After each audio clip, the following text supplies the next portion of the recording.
Hey guys, it's me, Tyler MV, and welcome to the Game Savvy channel.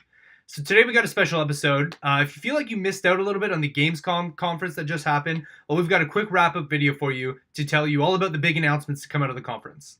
So we'll start off with who was there and who wasn't there. Namely, PlayStation and Nintendo didn't have some sort of big grand event planned, but they were there and they were present on the show floor. And we got a lot of cool stuff out of their live streams, so we'll get to that in a bit. But first, we're going to start off with Xbox and their console announcements. So while Xbox didn't have like a grand event or a conference or anything, they had a nice little sit down. It was a little more intimate, and they talked about their upcoming games and the new consoles coming out, as well as some exclusive trailers that we got. So first, we're going to take a look at the Xbox One Scorpio Edition. So this is a fan favorite. I think a lot of us were a big fan of the Project Scorpio name. It sounds like a Bond villain, Scorpio. So during the Xbox live stream, Major Nelson actually unboxed the Xbox One X Project Scorpio Edition. And what we got to see was a very functional, powerful, really good-looking console. But the best part about it was the shoutouts to the old console. And so on the box, we got the X on top. That was part of the original Xbox console. We have the original Xbox Green as part of the console. You have the classic Xbox 360 writing. You have Project Scorpio Edition on the controller, as well as some nods to it on the actual console. There's a very nice gradient that goes from like a light gray to a dark gray at the top. So it's a great looking console. It's a good shout out for the fans. Next, Xbox revealed an Xbox One S Minecraft Edition. Now, this is a beautiful console. If you're a Minecraft fan, it's most likely going to be like a need to have come Christmas time. So this wasn't a console where they just slapped on a couple Minecraft things and said, oh, here's your Minecraft console. It was a console that they put a lot of detail in, and it's very much a shout out to, hey, we're the owners of the Minecraft franchise. You might have forgot that. Here's a good reminder. And so what you get is this very detailed console that has, it starts from the grass on top all the way down to the dirt. And on the other side, you have the redstone. It's kind of like a transparent bottom, and there's redstone through it that looks like it's ready to be mined at any moment. So this is an absolute must-have for the Minecraft fan. Next up, Xbox had a lot of game announcements during their live stream. First off was Record Definitive Edition. I know that a lot of information about it leaked beforehand, but they officially announced Definitive Edition, which is going to be about $19.99 US, I think. So that's going to be about like $25 Canadian. So I actually haven't had the opportunity to jump in and play Record yet. So this is a great opportunity for those of us who haven't had that opportunity. You've got that low price, you've got a lot of DLC, but it looks like a great platformer game with some really good action in it, so that'll be something to check out. So Ubisoft actually took the opportunity during Xbox's live stream to show off its new Assassin's Creed trailer. And what we got was this beautiful looking ancient Egypt trailer that had a lot of action in it. And you know what? I've never actually been a big Assassin's Creed fan outside of Black Flag, which I thought was an amazing game. The game's never really done it for me. But the more and more I see about this game, the more and more I'm going to play it. I think I'm just really excited to step into ancient Egypt and explore the world that they've created. So if you haven't seen the trailer yet, you can check out the website gamesavvy.ca, where we had full Gamescom coverage in detail about these stories. Something else that was interesting, kind of a surprise that we got during the Xbox live stream, was a world premiere and actually an announcement of a new game coming out called Jurassic World Evolution. So this is kind of like a roller coaster type tycoon type game where you can actually build your own Jurassic Park. And so that includes, genetically modifying dinosaurs, so you can actually create your own dinos, as well as coming up with, defense systems for your dinosaurs if anything escapes and happens to eat any of the guests, which is most likely to happen from any evidence of the movies. And it's actually being made by the same studio that made Roller Coaster Tycoon. So it's going to be a good quality game. I'm happy to jump into a Jurassic Park game. We didn't get an exact release date for the game. We assume it's coming out June 2018 alongside the sequel to the Jurassic World movie. So while not an Xbox exclusive, it's always nice to get a brand new shiny thing. And a brand new game is always fun. So next up we have Sea of Thieves. They made an appearance at Gamescom. They took the Xbox couch to announce that Sea of Thieves is actually going to have crossplay with PC players. So this is fantastic news because it means it's going to be more populated worlds when you jump in. You're going to be able to play with your PC friends, and you won't be torn whether you want to play on PC or Xbox. It doesn't matter. You can pick your preferred console. And another game to come out of the Xbox live stream was Surviving Mars. Obviously, Elon Musk's new favorite game, but it's a game about colonizing Mars. According to the developers, the games try in earnest to answer the question, what will be required for humanity to establish a livable colony on Mars? And so what they want to do is they want you to lay the foundation for civilization away from Earth. So from the looks of the trailer, it's going to be a construction management simulation, a la Roller Coaster Tycoon, a lot like the new game that was just announced, Jurassic World Evolution. So finally, saving the best for last, we got an awesome look at the new game, Middle-earth: Shadow of War, which is the sequel to Middle-earth: Shadow of Mordor. Specifically, we got to look at all the monsters included, like we got some new orcs, Some good looking orcs too. They don't all just look the same. They've all got like their own individuality, which is awesome. We got some spiders, we got some tree spirits, but most importantly, we got the Balrog. So the Balrog is one of the most powerful beings in the Lord of the Rings universe. And from what the trailer shows off, it looks like taking down the Balrog will be one of the main objections for Talion and Celebrimbor.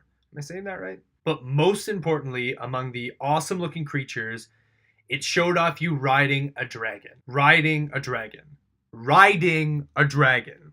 Aside from riding a dragon, something that stuck out to me in the trailer was the different environments that you're going to get to explore. So one of the problems that I have with Shadow of Mordor was that the environments were kind of basic. They were kind of a desert land. You were stuck in Mordor. Everything kind of looked the same. Whereas in this one, you get your desert, you get your Mordor, but you also get like some snowy lands, some forest lands. So there's a good variety of areas that you get to explore in the game. And I'm sure you'll get a variety of different monsters that come with that. Shadow of War definitely looks a lot more action-packed than the first one. Not to say there wasn't a ton of action in Shadow of Mordor, but you definitely get a lot meatier of a sequel from the second game. And as well, the combat looks to be staying the same, a la the Arkham Asylum games and the first Shadow of Mordor game. You can assume over time you're going to be, again, an orc-killing god by the end of it, because that's what you feel like by the end of Shadow of Mordor. So keep checking out the website for more Shadow of War content, and we also have an extra 25 minutes of gameplay up there that you can check out. So the next company to have a conference was EA. So EA had a full kind of press conference presentation for a whole audience, which was cool. The first thing they showed off was an in-depth look at Star Wars Battlefronts 2 Space Combat. Full disclosure, I'm not a fan of space combat. I find it kind of disorienting. It's hard to get a grasp of where your bearings are. You kind of lose sight of your objective, and sometimes it causes motion sickness. But this one, it looks stable enough that it could be playable for me. I don't know about you guys. Everybody has their own play style. One thing that's really selling me on the game is that we have 3 generations of Star Wars characters in the game. So you'll be able to play as, in Darth Vader's TIE Fighter. You'll be able to play as Yoda, the Millennium Falcon. You'll also be able to play as Darth Maul in his scimitar, which ends up going invisible, and you end up getting to sneak around the enemy. And Poe Dameron's X-Wing. So it's absolutely great seeing these very famous ships in the game that we get to use.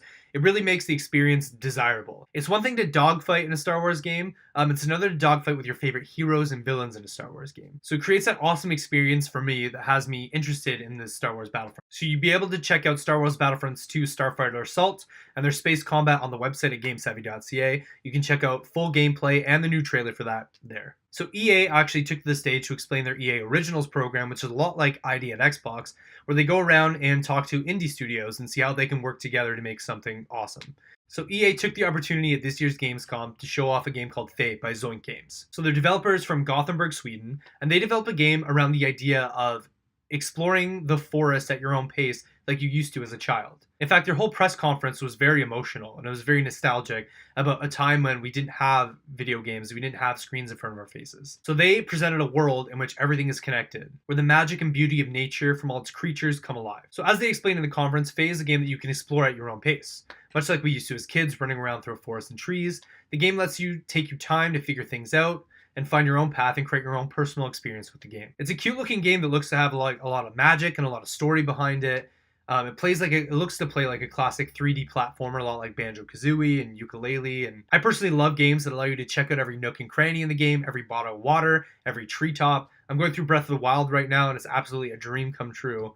And so if Faye has that kind of discover everything at your own pace, it's definitely going to be a game up my alley. And it'll be coming to PC and consoles, including the Nintendo Switch, so you can check out the trailer on the website at gamesavvy.ca. And something else made an appearance at the EA conference, which was The Sims 4. So the classic life simulation game The Sims made an appearance at this year's Gamescom by taking the stage to announce Sims is coming to PlayStation 4, Xbox One, and mobile. But more importantly, they dived into their new expansion pack, which was Sims 4 Cats and Dogs. And they actually had a celebrity, Jif Palm, the very lovable, very cute, very adorable dog, to help announce the new expansion pack. So in the expansion pack, you'll be able to get pets, your cats and dogs. You'll be able to fully customize them, everything from the way they look to their traits. You'll even be able to recreate old pets. Rest in peace, Bubbles.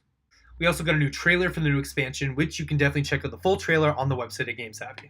So the trailer provides a montage of playing with these cats and dogs, customizing them, and we get to take a look at a specific cuddly puppy on his journey to adulthood, taking baths, going to birthday parties, trips to the vet. And honestly, in a world where guns and shooting and killing is the mainstream to play, it's always great to see little things like this added to games to bring a little more joy and a little more color to the gaming experience. So you'll be able to play The Sims 4 Cats and Dogs when it releases November 10th, 2017. So next we're going to dive into Nintendo at Gamescom. So while they didn't have a big conference, they had a number of live streams that showed off some new games, some announcements, some new trailers. So we'll get into that right now. First off, we got a new trailer for Metroid Samus Returns. And so that's going to be coming out for Nintendo 3DS, and we're introduced to the planet SR388, which is a host to the Metroids. We're told the Galactic Federation needed a bounty hunter, and when they were looking for one, they ended up with a legend, Samus Aran. The trailer takes us through a number of classic Samus combat mechanics, as well as some new defensive kind of mechanics and abilities. So we got everything from the grappling beam to the morph ball to ice rockets, and then we have phase drift and lightning armor, so on and so forth. And with all these abilities, Samus definitely looks prepared to take on Metroid in her return. And you can check out the full trailer on the GameSavvy website. Nintendo also announced some 3DS games coming soon. We got Super Mario 3D Land,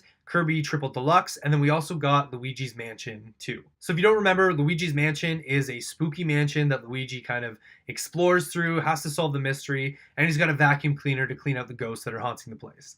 It's one of my all-time favorite games. Back when it came out on the GameCube, I had a ton of fun playing it with my friends back in elementary school, so I absolutely can't wait for Luigi's Mansion 2. During Gamescom, Nintendo also revealed a new area that's going to be in Super Mario Odyssey, which should be out in October, and it's called Luncheon Kingdom. So in this area, you'll get to explore a very food-centric area, that has big juice boxes and big mounds of food, big mountains of food. So that looks like a ton of fun to explore. Next, we'll talk about Sony. So they didn't have too many announcements at the conference this year. They didn't have a big conference. They had a couple of live streams.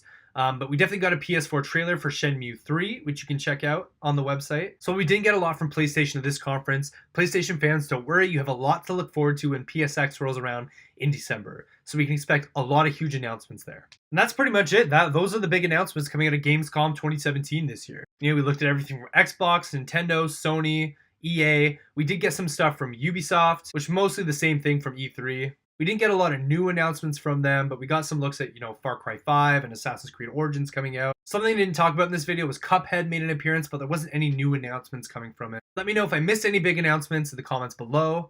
What were your favorite things coming to Gamescom this year? What were your highs? What were your lows? Would love to hear in the comments below. Don't forget to like and subscribe, and we'll catch you next time.